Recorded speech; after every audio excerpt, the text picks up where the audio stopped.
पे क्यों की जा रही है? मेरे पे करनी थी तो 5 साल के कार्यकाल में मुझ पे करता।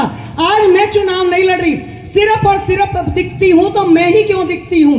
कहीं भी कोई भी बात आती है तो वो मेरे पर लादी जाती है। 3-4 दिन से मैं देख रही हूं यूट्यूबर से जो है 2-2, 3-3 महिलाएं, 4 महिलाएं खड़ी करके ऐसी टिप्पणी करवाई जाती है जिसकी कोई हद नहीं। मुझे शर्म आती है ऐसी गंदी राजनीति से।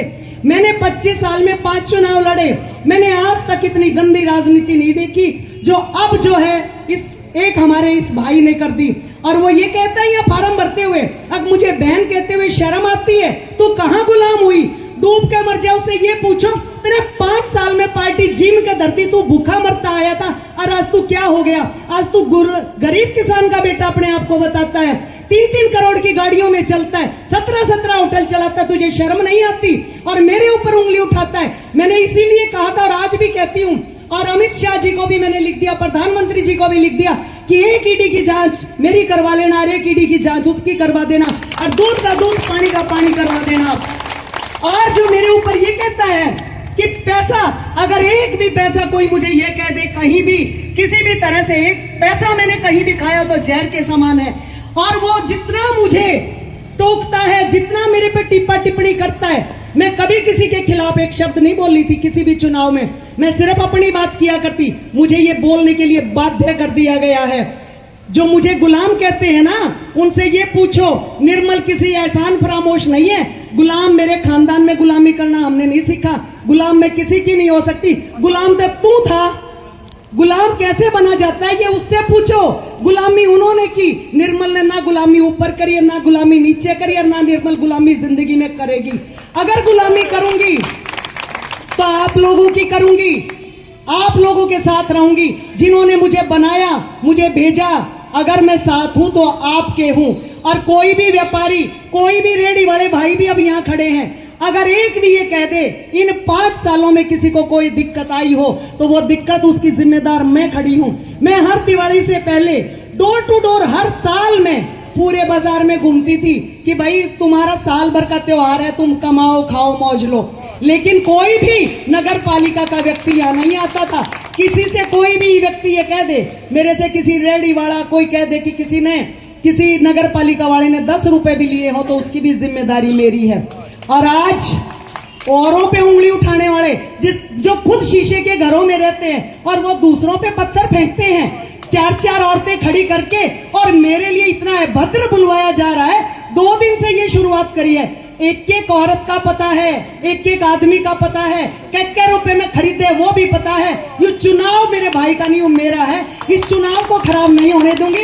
लेकिन उसके बाद वही औरतें यहाँ खड़ी होकर आपके बीच में आके न्यू नहीं कहते ना, अब कै रुपये में बिकी थी और किसने कहलवाया था और क्या कहलवाया था, तो मेरा भी नाम निर्मल नहीं है, नाम नहीं है। उसने ये सोच लिया कि एक महिला, उसकी सच्चाई, उसकी ईमानदारी और उसका चरित्र उसकी कमजोरी नहीं हुआ करता। एक महिला कमजोर होती है तो अपने भाईचारे की वजह से होती है। मैं इसलिए चुप थी कि ये चुनाव है, मेरे भाई का चुनाव है, मुझे नहीं बोलना। लेकिन मेरे कोई टारगेट करके एक के बाद एक, और जितना मुझे टारगेट करेगा, मैं आज भी आपको बताती हूँ, ये चुनाव उतना ही शीर्ष पर जाएगा। और ये जाता जा रहा है ये चुनाव शीर्ष पर, क्योंकि मैं एक शब्द भी नहीं बोलती। उस दिन जो मंडी में बोल रहा है, फाकंड कर रहा है, कदे लोटे है, कदे बैठे है, और वो महिलाओं से क्या कहलवाता है, अब भाई उसने अपनी टिकट पिछली बार निर्मल ते दे दी और उसने अपनी वोटा ते जितवा दी। मैं ये पूछना चाहती हूँ, कौन सी टिकट उसके पास थी जो उसने मुझे दिलवा दी, और कौन सी उसकी वोट थी जो उसने मुझे दिलवा दी? ऐसा मैं तो 4 चुनाव लड़ चुकी थी, 40-40 हजार वोट में इंडिपेंडेंट ले चुकी थी, और टिकट उसकी। आप ये बताओ, उसने मेंबर पंचायत का भी कभी चुनाव लड़के देखा? अब वोट कैसे ली जाती है? लड़के देखता, कहीं खड़ा होता। और मैं गुंडे बदमाशों के साथ खड़े होने वालों में नहीं हूं, आज भी आपको बता दूं। और मैं डरती किसी से भी नहीं हूं। मैं डरती थी तो अपने भाइयों से, अपनी इज्जत से, और एक महिला के पीछे इस तरह से पड़ना जो है ना, वो बहुत बेगैरत की बात है। उसका खानदान, उसका चरित्र यहीं से साबित होता है कि वो कैसा व्यक्ति है। मैं तो आपको एक बात बता देना चाहती हूं, जिसने एक एमएलए को नहीं बख्शा, और एक ऐसी महिला को नहीं बख्शा जिसको 25 साल में कोई इतना भी आरोप लगा दे। वो व्यक्ति अगर राजनीति में सफल होता है तो उसका क्या हर्ष होगा, आपका क्या होगा, आप देख लेना। आपके आगे जो है ना, कोई भी व्यापारी सुरक्षित नहीं है, कोई रेडी वाला सुरक्षित नहीं है, ये गन्नौर शहर कभी सुरक्षित नहीं है। यहाँ डॉक्टर चांदना जी बैठे हैं, इनकी दुकान पे कब्जा हो गया था और इनको पता है वो किस तरह से मैंने डीएसपी से भी आगे जाके अड़ के दुकान पे खड़ी होके वो सामान बाहर फेंकवाया था। और अगर मैं इस तरह नहीं अड़ती, आज हजारों व्यापारियों के और भी इसी तरह कब्जे हो जाते। और आगे भी आपको पता है, आप वैसे सब समझ चुके हो, मैंने बता दिया। वो जितनी मेरे पे टिप्पणी कर रहा है ना, उतना ही ये चुनाव और बढ़ता जा रहा है और ये चुनाव हम जीत चुके हैं। और आज की वो सारा रोज लाइव आना, आपसे एक बात बताओ, इमोशनल ब्लैकमेल करना, मेरे को उस दिन तकलीफ बहुत हुई थी। पार्टी से भी मुझे शिकायत थी कि एक विधायक होते हुए यहां पार्टी कार्यालय खुलवा दिया गया। मुझे इसकी बेहद शिकायत थी और मैंने ये शिकायत की और मैंने ये कहा था कि इस तरह से क्या पार्टी कार्यालय खुलवा देने से टिकटें हो जाया करती हैं। और वो जो मैंने कहा था वो आपके सामने भी आया है।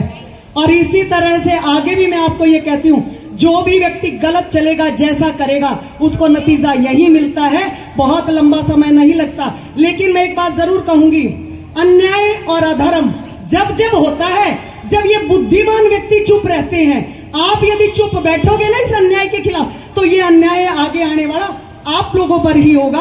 आप लोगों के पास समय है, आप बड़ी मजबूती से एक साथ खड़े हो और एक एक वोट कमल के सामने का बटन दबाकर आप देवेंद्र कौशिक को सफल करें। और भाई देवेंद्र विधानसभा में जाएगा और ये लड़ाई जो है, मैं आपको जो वादा करके जा रही हूं कि जो जो ये देख रहे हो, ये सब आपके सामने आ जाएगा। आप लोगों ने इतना प्यार दिया, मान सम्मान दिया और आप लोगों का बहुत बहुत धन्यवाद। आने वाली 5 तारीख को अपना एक एक कीमती वोट जो है कमल के सामने का बटन दबाकर आप मेरे भाई को कामयाब करना। धन्यवाद। जय हिंद, जय भारत।